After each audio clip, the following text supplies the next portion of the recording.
Absolutely not. Maxwell Porter, CEO of Porter Tech Solutions, didn't even look up from his phone as he dismissed 6 months of my work. My carefully prepared presentation still glowed on the conference room screen, showing colorful mock-ups of an app that could revolutionize how people manage their mental health. But the market research shows. I started. Olivia, he cut me off, finally glancing up. We're a business software company. We make accounting programs and inventory management systems. We don't do consumer apps, especially not some. He waved his hand dismissively. Therapy thing. I gripped my laptop tighter, fighting to keep my voice steady. The mental health app market is projected to reach $3.9 billion by next year. This could open up an entirely new revenue stream for Porter Tech. And what do you know about revenue streams? Maxwell's smile was cold. You're a junior developer. You've been here what, 2 years? 3 years, I corrected, and I've contributed to every major project since. Actually, he interrupted again. That's something we need to discuss. He pressed a button on his desk phone. Send in Helen from HR. My stomach dropped. I knew that tone. I'd heard it last month when they laid off half the QA team. Helen Barnes bustled in, carrying a folder and wearing her practiced HR smile. The one that never quite reached her eyes. Olivia, she said warmly, as if she hadn't just been summoned to help destroy my career. Please sit down. I remained standing. What's this about? Maxwell leaned back in his chair, suddenly looking almost pleased. In light of recent budget constraints and your, let's call it unauthorized use of company time to develop this app idea, we're making some changes to your role. Helen opened her folder. We're offering you a position as front desk receptionist. Same benefits, though naturally there will be an adjustment to your compensation. The rest of her words faded into background noise as I processed what was happening. They were demoting me, from software developer to receptionist, because I dared to pitch an idea outside their narrow vision. This is ridiculous, I managed. I'm a developer. I have a master's in computer science from MIT. Then you should be more than qualified to handle the booking system, Maxwell smirked. The alternative, of course, is termination. Your choice. I thought about my apartment rent, my student loans, the current tech job market. I couldn't afford to be unemployed, not now. When do I start? My voice sounded distant, even to myself. Monday, Helen said brightly. I'll email you the new job description. We'll need your developer credentials and access cards by end of day. That evening, I sat in my tiny studio apartment, surrounded by empty takeout containers and self-pity. My laptop screen showed the app mockups I'd spent months perfecting. Mindspace, a revolutionary platform combining AI-driven therapy tools with peer support networks and professional resources. I'd gotten the idea after watching my best friend Kate struggle to find affordable therapy during the pandemic. The existing apps were clunky, impersonal, or prohibitively expensive. I knew I could build something better. My phone buzzed. Speaking of Kate, I'm going to kill him, she declared when I told her what happened. Actually murder him, with his own pretentious Italian leather shoes. I managed a weak laugh. Pretty sure that won't help my career prospects. Neither will letting them demote you to receptionist. You're brilliant, Liv. Your app idea is brilliant. Don't let them. I need the job, Kate. I sighed, looking at my sad bank balance. At least for now. She was quiet for a moment. So what are you going to do? I stared at my laptop screen, at the mock-ups that had gotten me into this mess. Then I noticed something. The Porter Tech VPN was still connected, my developer access still active. They wouldn't disable it until tomorrow. I'm going to build it anyway, I said slowly, an idea forming. Build what? The app? Yes. I sat up straighter, energy returning. They think putting me at the front desk will shut me up. Fine. I'll use their Wi-Fi, their electricity, their coffee. I'll build Mindspace right under their noses. Liv? Kate sounded worried. Is that legal? As long as I use my own equipment and don't touch any company code. Perfectly legal. They can't stop me from working on personal projects during downtime. But can you really build an entire app by yourself while working reception? I thought about the coding workshops I've been running for local high school girls, teaching them the basics of app development. About Maria, the brightest student I'd ever mentored, who was now studying computer science because I showed her it was possible. I won't be doing it alone, I replied. I know exactly who to call. The next morning, before heading to Porter Tech to turn in my developer credentials, I made 3 important calls. First, to Maria. How'd you like to get some real-world development experience? Then to my college roommate Jen, now a UX designer in Seattle. Remember that app idea I told you about? I'm doing it. You in? Finally, to my cousin David, a lawyer specializing in tech startups. I need to make sure everything I'm about to do is completely legal. By Monday morning, when I took my place behind the reception desk at Porter Tech, I had a plan. My personal laptop was loaded with development tools. I had a secure cloud repository set up under a different email, and I had a team of talented people ready to work remotely. Maxwell walked past without acknowledging me, probably expecting to see me broken and defeated. Instead, I smiled pleasantly and answered the phone. Porter Tech Solutions, how may I direct your call? Between calls, I opened my laptop and began to code. The front desk turned out to be the perfect cover. No one pays attention to the receptionist. Executives would have entire conversations right in front of me about market trends, user acquisition strategies, app monetization, all valuable intelligence for my own project. I learned more about running a successful tech company in my first week as a receptionist than I had in 3 years as a developer. Maria proved to be an invaluable partner, her fresh perspective helping us avoid the bloat that plagued most corporate apps. We coded in the evenings over video chat, her enthusiasm reminding me why I fell in love with programming in the first place. Jen's design work was extraordinary, making the interface both beautiful and intuitive. She understood exactly what we were trying to achieve, an app that felt like talking to a supportive friend rather than a cold digital tool. The work wasn't easy. I answered phones and greeted visitors all day, then coded late into the night. My apartment became a command center of sticky notes and energy drink cans. I survived on cheap coffee and determination. But slowly, mind space began to take shape. 1 month into my demotion, I overheard Maxwell talking to the head of marketing about their struggling attempts to reach younger users. I made notes and adjusted our strategy accordingly. 2 months in, a board member complained about the company's outdated UI design.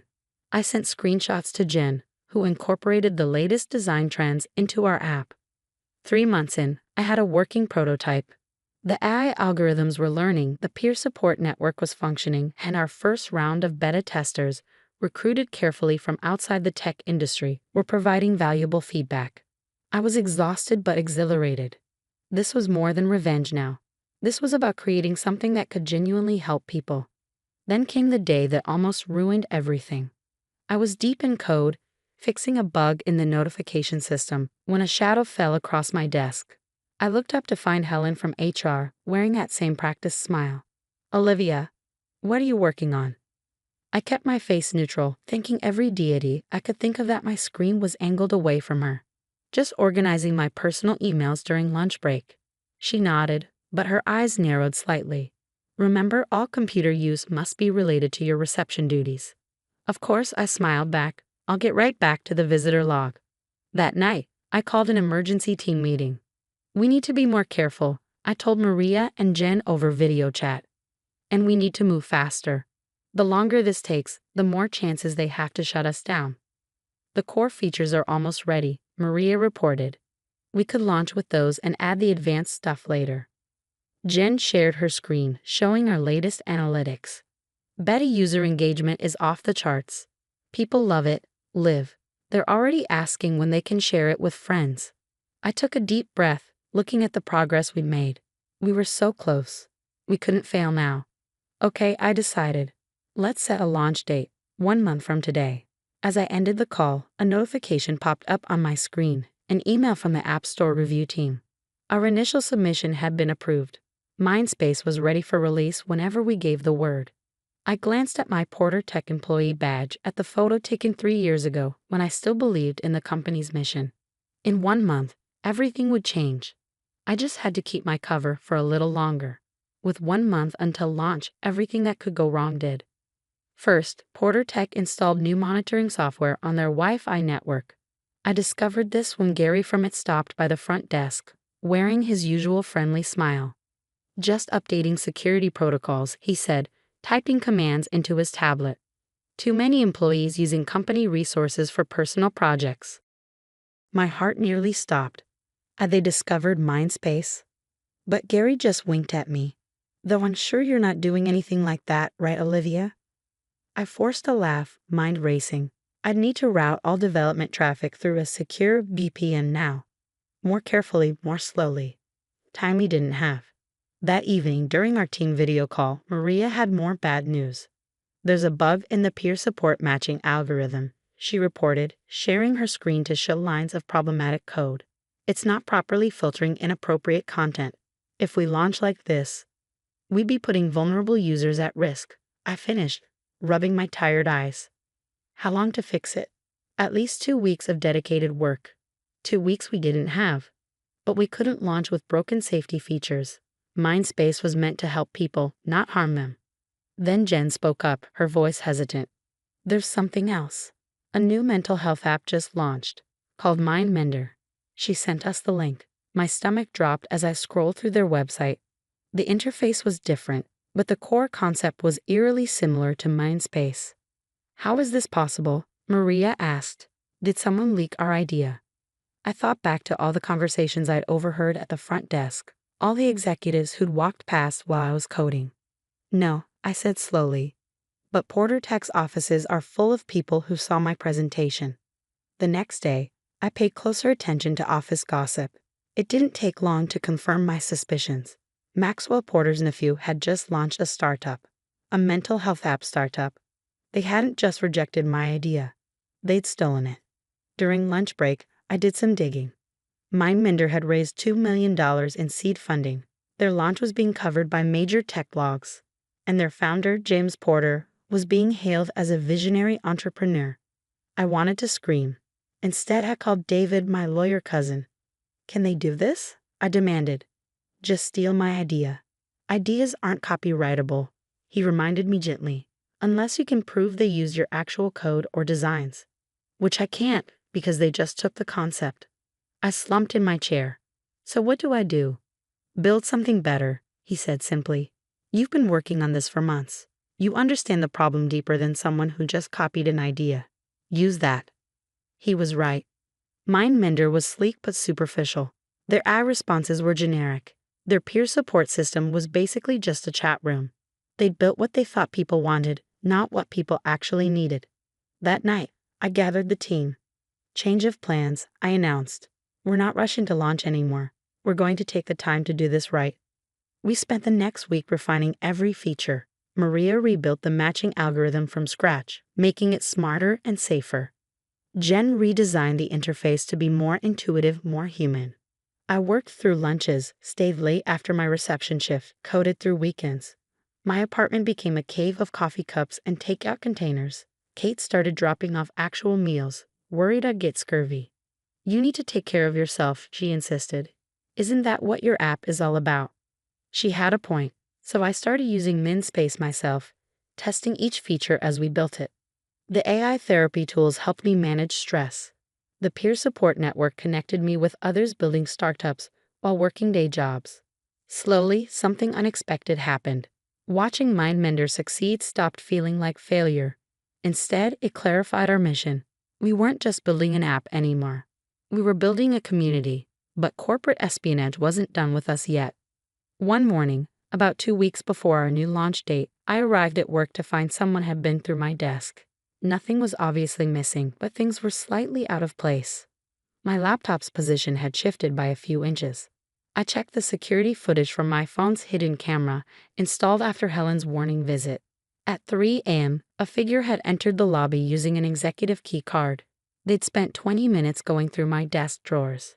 The image was grainy, but I recognized the way they moved. James Porter, the MindMender founder, Maxwell's precious nephew. They were getting nervous. That night, I moved all our code to a new repository, changed every password, and activated two-factor authentication on everything. Then I did something risky. I left my work laptop in my desk drawer, with a special surprise installed. Sure enough, the next night, James returned. This time, my hidden camera caught him copying files from my laptop onto a USB drive. What he didn't know was that the files were decoys. Fragments of code that looked like Mindspace but wouldn't actually work. And buried in those fragments was a digital signature, proof that he tried to steal our work. Insurance, just in case. But we still had bigger problems. The deadline was approaching, and our budget was running dangerously low. We'd been funding everything ourselves: my savings, Jen's freelance work, Maria's tutoring money. Then came the investor call that changed everything. I was manning the front desk, trying to fix a bug in our notification system, when a woman walked in. Early 50s, sharp suit, the kind of confident presence that made everyone else in the room sit straighter. "I have an appointment with Maxwell Porter," she announced. I checked the calendar. Dr. Sarah Chen.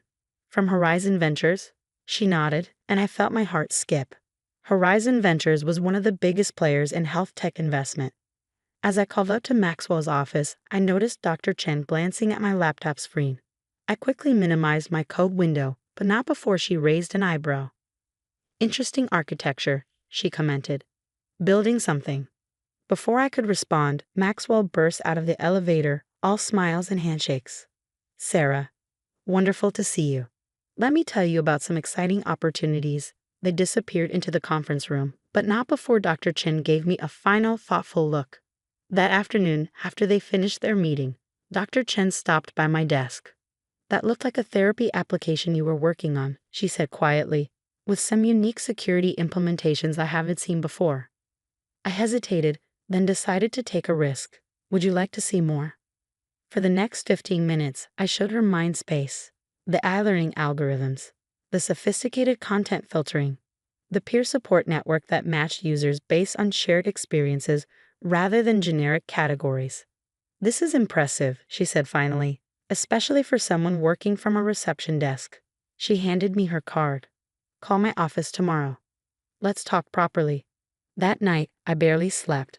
The next morning, I called Horizon Ventures from my lunch break. Dr. Chen didn't waste time with small talk. "Your app solves problems I didn't see addressed in your competitor's product. Problems that tell me you actually understand this market." "You mean my Mender?" I tried to keep the bitterness from my voice. "Ah," she paused. "You know about that situation." "Situation. James Porter has been pitching us for additional funding, but his numbers aren't good. User retention is abysmal. Turns out copying an idea isn't the same as understanding it." My heart raced. "Are you saying?" "I'm saying I'd like to discuss investment, real investment in a team that knows what they're doing." I gripped the phone tighter. "Even though I'm just a receptionist?" She laughed. "Honey, I started my first company from my car while working as a parking attendant. I know potential when I see it." The meeting was set for the following week, but first we had a major problem to solve. That evening during our team call, I broke the news. "We can't take investment while I'm still working here. It's a conflict of interest, possibly even a legal issue." "So quit," Maria said, as if it was the simplest thing in the world. "And risk them coming after us legally, claiming I'd developed it on company time." "Actually," Jen interrupted, "I have an idea about that." Her plan was audacious, risky, and absolutely perfect. "It's going to take perfect timing," I warned. Maria grinned. "When has that ever stopped us?" We spent the next week preparing everything. Every detail had to be perfect, because we weren't just launching an app anymore. We were setting a trap. And Maxwell Porter was about to walk right into it. The morning everything changed started like any other at Porter Tech's front desk. I answered calls, greeted visitors, and secretly checked our app's pre-launch metrics. Mindspace was ready. Our code was perfect, our security was ironclad, and our small army of beta testers was eager to spread the word. But timing would be everything. At exactly 9:15 a.m., right on schedule, James Porter stormed through the lobby, heading straight for his uncle's office. He didn't even glance at me, the invisible receptionist who had outsmarted him at every turn. I sent a quick text to Maria. "Showtime." 10 minutes later, my phone buzzed with notifications. MindMender's App Store rating was plummeting. Hundreds of one-star reviews appeared within minutes, all with the same complaint. The app had crashed, deleting user data and exposing private messages. The bug we'd hidden in the code James stole was working perfectly. I could hear shouting from Maxwell's office. Through the glass walls, I saw James gesturing frantically at his laptop while Maxwell turned redder by the minute. At 9:30, Helen from HR hurried past my desk. A stack of papers clutched to her chest. She didn't notice that her security badge had slipped slightly, its reflection perfectly captured by my phone's camera. Another piece of evidence documented. At 9:45, Dr. Chen arrived for our scheduled meeting. I told her 10 o'clock, but as expected, she was early. Everything was proceeding exactly as planned. Quite a morning for mental health apps, she remarked casually, glancing at her phone. Have you seen what's happening with MindMender? I might have heard something, I reply, keeping my voice neutral. Would you like some coffee while you wait? She smiled knowingly. No need. I think the show's about to start. Right on cue, Maxwell's office door burst open. He stormed toward the elevator, James trailing behind him. We have to shut it down, James was saying. The whole platform is compromised. Shut it? Maxwell sputtered. Do you know how much we've invested in this? The press release goes out in an hour. Actually, Dr. Chen stepped forward, her voice carrying across the lobby. I believe that press release needs some revision. Maxwell froze. Sarah? What are you doing here? Supporting innovation, she said smoothly. Real innovation, not stolen ideas packaged as original work. James went pale. I don't know what you're. Save it, Dr. Chen cut him off. We have proof that MindMender's code was copied from another project. A project that was, ironically, developed right here in your building. She gestured to my desk, where my laptop screen now displayed MindSpace's interface, nearly identical to MindMender's, but with a creation date months earlier. Maxwell's face went from red to white. Olivia? I stood up, smoothing my receptionist's blazer. Surprise. The next few minutes were chaos. Maxwell shouted about betrayal and threatened lawsuits. James tried to delete files from his phone, not realizing we'd already documented everything. Helen emerged from HR, clutching termination papers that would never be filed. Through it all, Dr. Chen watched with quiet amusement. Finally, when Maxwell paused for breath, I spoke. Before you threaten any more lawsuits, I said calmly, you should know that everything, from my original pitch to James stealing my code, has been documented, including some interesting financial transactions between Porter Tech and MindMender that the SEC might want to examine. Maxwell's jaw clenched. What do you want? Simple. You're going to publicly acknowledge that MindMender was based on stolen intellectual property. You're going to shut it down. And you're going to stay out of my way while I launch the real thing. Or what? Dr. Chen stepped forward. Or Horizon Ventures will be very interested in discussing these documents with our friends at the Justice Department.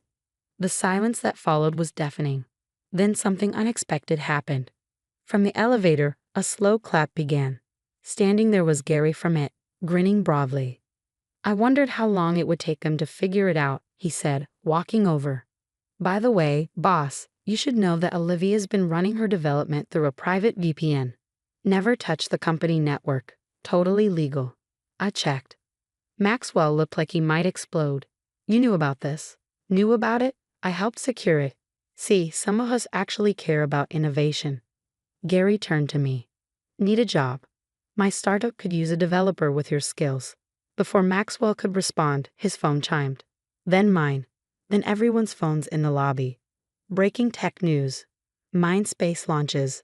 Revolutionary mental health app takes App Store by storm. Maria and Jen had pushed the launch button right on schedule. I turned my laptop around, showing the rapidly climbing download numbers. Oh, and you might want to check MindSpace's investor list.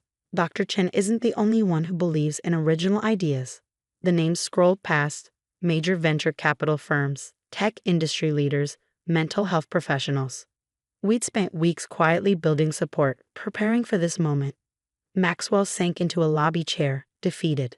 James was frantically texting, probably trying to salvage his reputation. Helen had disappeared back to HR, likely updating her resume. Dr. Chen touched my arm. Ready for that meeting now. I looked around the lobby one last time, at the desk where I'd spent 6 months coding in secret, at the security cameras that had documented everything, at the Wi-Fi router that had carried my app from idea to reality. Actually, I smiled. I have a better idea. Let's meet at my new office. I hear there's a tech startup looking to sublease Porter Tech's old space. 2 months later, I sat in what used to be Maxwell's office, now headquarters of MindSpace Technologies.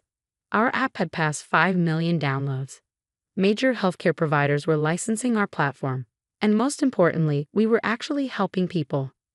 Maria had joined full-time as our lead developer after graduating early. Jen had moved from Seattle to head our design team. Even Gary had jumped ship from Porter Tech, bringing his security expertise to protect our growing user base. Kate stopped by regularly, proud that her struggle had inspired something meaningful. "Just promise me one thing," she said during one visit. "Never get so successful that you forget why you built this." I pointed to the front desk visible through my office window. It was empty now, but I kept it as a reminder. "That's why the desk stays," I told her. "To remember that great ideas can come from anywhere, even from someone everyone else ignored." Porter Tech's stock had taken a hit after the Mindmender scandal. Maxwell stepped down as CEO, though the press release called it a planned retirement. James had disappeared to some startup incubator in Singapore. But I didn't care about revenge anymore. We were too busy building something that mattered. My phone buzzed. A message from Dr. Chen. Our latest funding round had closed. The numbers made my head spin. As I looked out over the city skyline, the same view Maxwell used to enjoy, I opened MinSpace on my phone. Our mission statement shimmered on the screen. Everyone deserves to be heard. I thought about all the nights coding in secret, all the carefully laid plans, all the people who believed in us when we were nothing but an idea and some borrowed Wi-Fi. Sometimes the best revenge isn't destroying your enemies. It's building something so amazing that they're forced to watch from the sidelines, knowing they could have been part of it. My desk phone lit up, our new receptionist letting me know my next appointment had arrived. A young developer with an idea she wanted to pitch. "Send her in," I said, clearing my schedule. After all, you never know where the next great idea might come from, even if it comes from someone sitting at the front desk, quietly changing the world.